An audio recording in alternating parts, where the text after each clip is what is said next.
Hello, friends. This is Dave Hurwitz, executive editor at ClassicsToday.com, here with 16 Opus 64s, or number 64s, or something 64s, for my 64th birthday. I thought this would be sort of a fun way to celebrate it, because you would get a really, I thought, theoretically, I never thought about things this way before, like by opus number or by number of something, but I thought you'd get a fairly interesting selection of works by major composers who at least live long enough to do that many opera. And so, yeah, and it turned out that it worked. It kind of worked. Music I should be listening to today because it's my 64th birthday. The truth of the matter is I'm not listening to any of this music.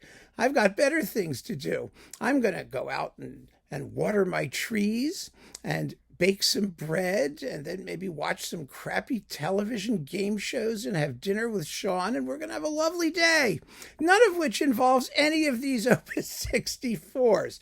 But I thought it would be kind of an interesting exercise, and maybe we'll do it for other things too, because it creates, I think, what looks like, to me anyway, like an absolutely fascinating list of music. And we accidentally hit on some really major masterpieces and some really minor pieces of fluff, which is what, gives spice to the entire enterprise.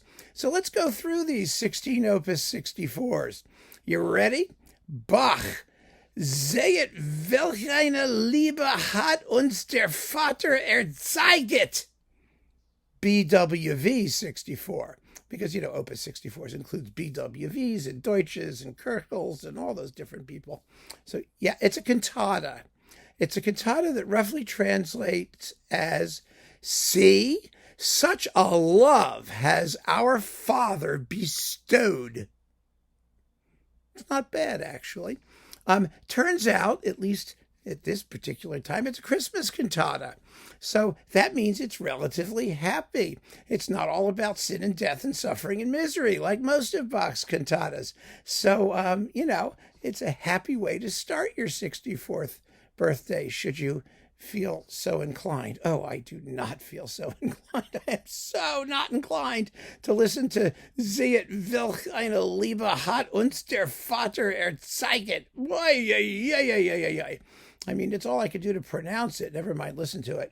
All right, let's get something a little more congenial. Haydn, Symphony No. 64. Yay! Tempura, mutantur. This is actually one of the very greatest of all the Sturm und Drang symphonies from that period. We talked about it in the Haydn Symphony Crusade. There it is.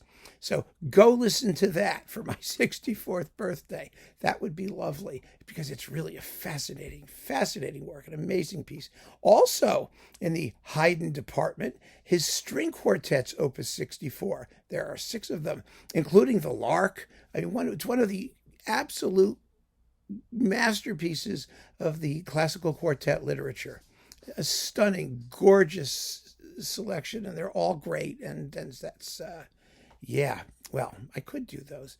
Then we get to Mozart. Well, Mozart's a problem, because when we do Köchel 64 with Mozart, he was like 3. So we're not going to get a major masterpiece out of Mozart. And in fact, we don't. We get a Minuet in D minor. I mean, who cares? Not only does nobody care, but you're going to have to go into the 400 CD set of complete Mozart stuff just to find it. Because nobody pays any attention to it. Actually, it's on YouTube. Everything is on YouTube now. So you can go listen to Mozart's Köchel 64. It's pretty good if you're in a rush and don't have much time for anything and aren't interested in music of any particular value. So that's fun. And Beethoven is also kind of a letdown. Well, not really, but an interesting Opus 64, because his Opus 64 is not actually his Opus 64 at all. It's a cello sonata in E flat major that's not one of the canonic cello sonatas, because it's not by Beethoven. It's actually an arrangement of his string trio Opus 3. Very early work, his first string trio in 6 movements, kind of a model on Mozart's, famous divertimento in E flat for string trio. It's a big sucker, and his publisher hired someone at some point, because early Beethoven was vastly more popular than later Beethoven, to arrange it as a cello sonata for some reason. And so that's got the Opus 64 number. And the 60s were a wonderful time for Beethoven in terms of opus numbers. But this one is fraudulent. It's a fraudulent opus. Well, it's a fraudulent opus. The opus number isn't, but the opus is fraudulent, which really stunned me, absolutely shocked me to death. I was hoping for more from good old Ludwig, but it's not what we're getting. Then we have Schubert. Well, this one is kind of weird. It's Majestätsche Sonnenrosse, Deutsche 64, Deutschlist 64. It's a male chorus, and the title means majestic sun horse, or horse of the sun, or something like that. And it's this little tiny male chorus. I actually have listened to it, so I know what it sounds like, and it's like, okay. This is one way to get to know pieces of music that you never actually knew existed, but it does. So if you're interested in the highways and byways of obscure Schubert choral music, now Opus 64 is the way to go. And there's an interesting, very interesting correspondence later on in this chat. Just stay tuned. Mendelssohn. Oh, wow. Opus 64 is his Violin Concerto in E minor. Who knew? We don't really pay attention to opus numbers, do we? We just call it, it's the Mendelssohn Violin Concerto. Well, the Mendelssohn Violin Concerto, because there's, an earlier one in D minor that no one cares about, is in Opus 64. Yay! That was nice to know. I feel better now. I really do. Because that's a major masterpiece. It's actually true of Chopin, too. His waltzes, Opus 64. There are three of those. There's one in A flat, which is the one in the middle, but the other ones, number 1 is the Minuet Waltz, and number 3 is the famous Waltz in C sharp minor. Ooh, doo doo doo, ba da da da, doo doo doo. That thing. Oh my gosh, 2 absolutely stunning, gorgeous, iconic Chopin waltzes are Opus 64. But I also wanted to take a look at Charles Valentin Alkan,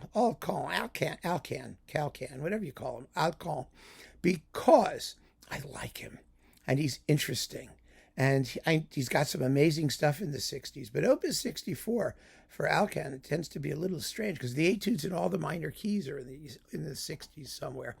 But these are 13 prayers for organ, pedal piano. We actually wrote these things mostly for pedal piano, or piano 3 hands, 2 for the top and 1 for the bass, and they're lovely. Lovely, interesting works. Nobody knows about them because these works were not even written for a normal piano, so they remained, sunk in obscurity for most of the past century or two. They were composed, I think, in the 1860s or something like that. But how interesting they are, and lovely. Something worth discovering if you have a chance. They've been recorded now, so that you can get them. Then there's Grieg, his symphonic dances. Oh, what a lovely, fun work that is. So beautiful. I used to play those all the time until one day I was really, really sick. I had food poisoning, and I was playing them, and it really put me off of Grieg orchestral music for about a year. I know that's too much information, isn't it? Well, sorry. The symphonic dances, Opus 64, are absolutely lovely, and I liked them again. Dvorak's Dmitri, the opera. That's his Opus 64. That shocked me as well. It surprised me. Dmitri, in case you don't know, I have to type the opus number in there because for some reason I forgot, is absolutely magnificent. It's a grand opera, and the story is the sequel to Boris Godunov. It's got all the same people, except for Boris, of course, who's dead. But it's, Dmitri the pretender, and Boris's kids who've sort of grown up, and Shusky who's still plotting, and oh my, really, really, really a lovely work. So that's worth hearing. If you don't know it, well, there you go. It's been recorded very, very well, actually. Then Tchaikovsky, well, here's another major one, his Symphony No. 5. That's his Opus 64. I'm always up for Tchaikovsky's Fifth Symphony. It was one of my family's favorites. We had a family symphony. That was probably it, because we all went together when we did a fabulous family European trip of London and Paris when I was, it was like the year I graduated high school or something like that, somewhere around then. And it was an absolutely great, it was like 9 days. And we went to the Barbican. I arranged the musical bit of it. We went to the Barbican and saw Laurent Mazel. He was conducting The Rite of Spring on the first half with the London Symphony and Tchaikovsky's Fifth on the second half. And, you know, we're always up for Tchaikovsky's Fifth as a group. We had a wonderful time. So that's a nice Opus 64. Brahms, on the other hand, well, he's actually very similar to Schubert. His three quartets, Opus 64, for choir. They are choral songs, just like Schubert's, you know, majestic sun horse things are choral songs. That's a choral song. So Brahms wrote really beautiful choral music, actually. It's for four voices, actually. Three quartets for four-voice choir. And they're lovely, lovely works. Very, very, very strongly and regularly neglected. You know, even in live concert. You know, I mean, Brahms spent most of his career when he actually had a paying job that wasn't a composer. He was a choral director, and he did all kinds of music. His knowledge of the choral literature, especially, you know, the Renaissance and, you know, early German choral stuff was amazing. You know, he did scholarly editions of things and whatnot, and he wrote beautiful, beautiful music, both for his own choirs and for choirs more generally. So that's something worth discovering. Sibelius the Bard. Yeah, one of his strangest, darkest, spookiest tone poems. It has an absolutely fabulous harp part, a creepy climax with long drawn brass things sounding like, you know, ancient lure, whatever those old Viking brass instrument things were, and then a quadruple piano tap on the tam-tam, and then it stops, and just when you think it's over, because it's Sibelius, it starts up again with the harp and trickles away to its final conclusion. It's a lovely, lovely work, and it's only like 7 or 8 minutes long. It's really atmospheric, amazingly condensed nugget of Nordic twilight, if you want to call it that. Shostakovich, his music to the film Zoya. Zoya's last name was amazing. It was like Cosmodem for something Skaya, I don't know. It's a World War II pick from 1944-ish.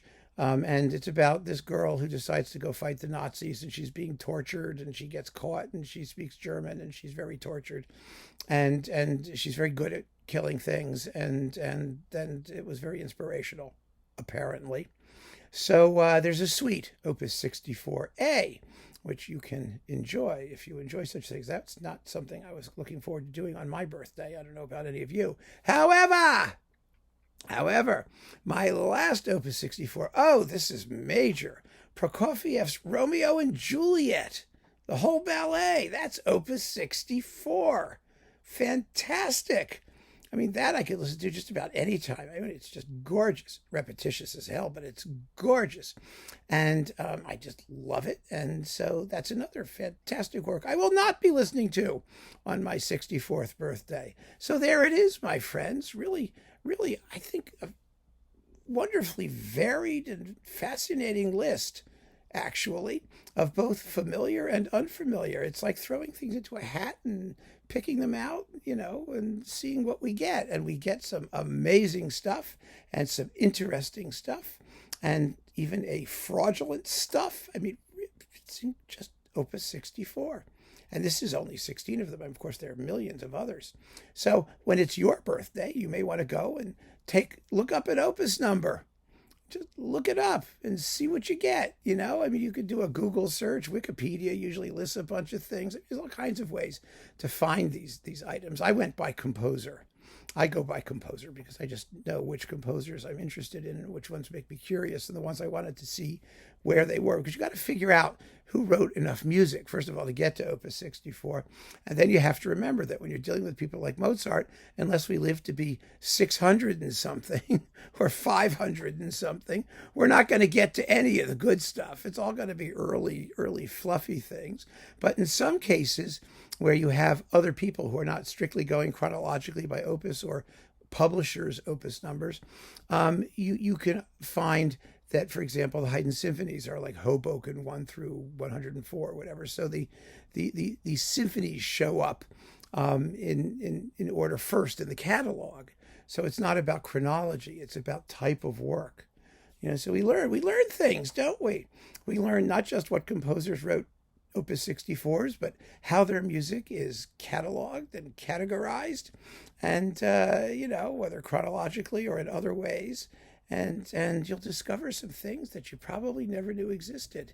And that's actually a good thing to do. I mean, I've done that now. That's my musical thing for today. The rest of the day is freedom to have a completely relaxing, hopefully, 64th birthday. So keep on listening, friends. Thank you so much for joining me.